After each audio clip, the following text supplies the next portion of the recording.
వచ్చే ఏడాది జరగనున్న ఉత్తరప్రదేశ్ అసెంబ్లీ ఎన్నికలపై ప్రధాని నరేంద్ర మోడీ కాన్సంట్రేట్ చేస్తున్నారు. ఢిల్లీ, బీహార్ సీన్ రిపీట్ కాకూడదని పట్టుదలతో ఉన్న మోడీ తన టీంను కూడా రీషఫిల్ చేసేందుకు రెడీ అవుతున్నట్లు సమాచారం. పార్టీ పగ్గాలను మళ్లీ అమిత్ షాకే మోడీ ఇచ్చే ఛాన్స్ ఉన్నట్లు పార్టీ వర్గాలు అంటున్నాయి.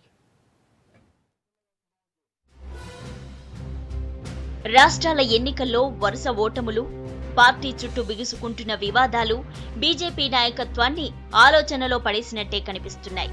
ప్రధాని నరేంద్ర మోడీ ఈ విషయంలో సీరియస్ గా ఆలోచిస్తున్నట్లు ఢిల్లీ వర్గాలంటున్నాయి. వచ్చే ఏడాది జరగనున్న యూపీ అసెంబ్లీ ఎన్నికల నాటికి పార్టీని స్ట్రెంథెన్ చేయడం, యూపీలో అధికారం చేజిక్కించుకోవడమే టార్గెట్ గా మోడీ ప్లాన్ చేస్తున్నట్లు తెలుస్తోంది.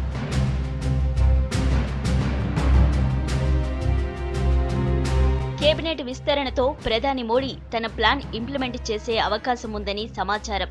అధికారంలోకి రాకముందు నుంచి ఆర్థిక సంస్కరణలపై ప్రధాని మోడీ బలంగా వాయిస్ వినిపించారు. ఆ స్థాయిలో ఫైనాన్స్ మినిస్టర్ అరుణ్ జైట్లీ పనిచేయడం లేదని మోడీ ఓ నిర్ణయానికొచ్చినట్లు తెలుస్తోంది. ఈ కారణంతోనే జైట్లీకి రక్షణ మంత్రిత్వ శాఖను అప్పగించాలని ప్రధాని ఆలోచిస్తున్నట్లు పార్టీలో వినిపిస్తోంది. ఫిబ్రవరిలో జైట్లీ బడ్జెట్ ప్రవేశపెట్టిన తర్వాత ప్రధాని కేబినెట్ను విస్తరించే అవకాశం ఉన్నట్లు చర్చ జరుగుతోంది.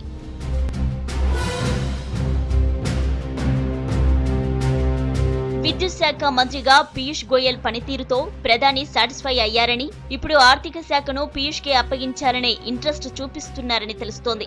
మరోవైపు జైట్లీకి డిఫెన్స్ ఇస్తే మనోహర్ పారికర్ కు ఇంకో కీలక శాఖ ఇవ్వాలన్నది మోడీ ఆలోచనగా సమాచారం. ఈ 2-3 మార్పులే కాకుండా బడ్జెట్ సమావేశాల నాటికి పూర్తి స్థాయిలో కసరత్తు చేసి కేబినెట్ ను తన ఆలోచనలకు అనుగుణంగా మార్చాలనేది మోడీ ఉద్దేశంగా ఢిల్లీ వర్గాలు చెబుతున్నాయి.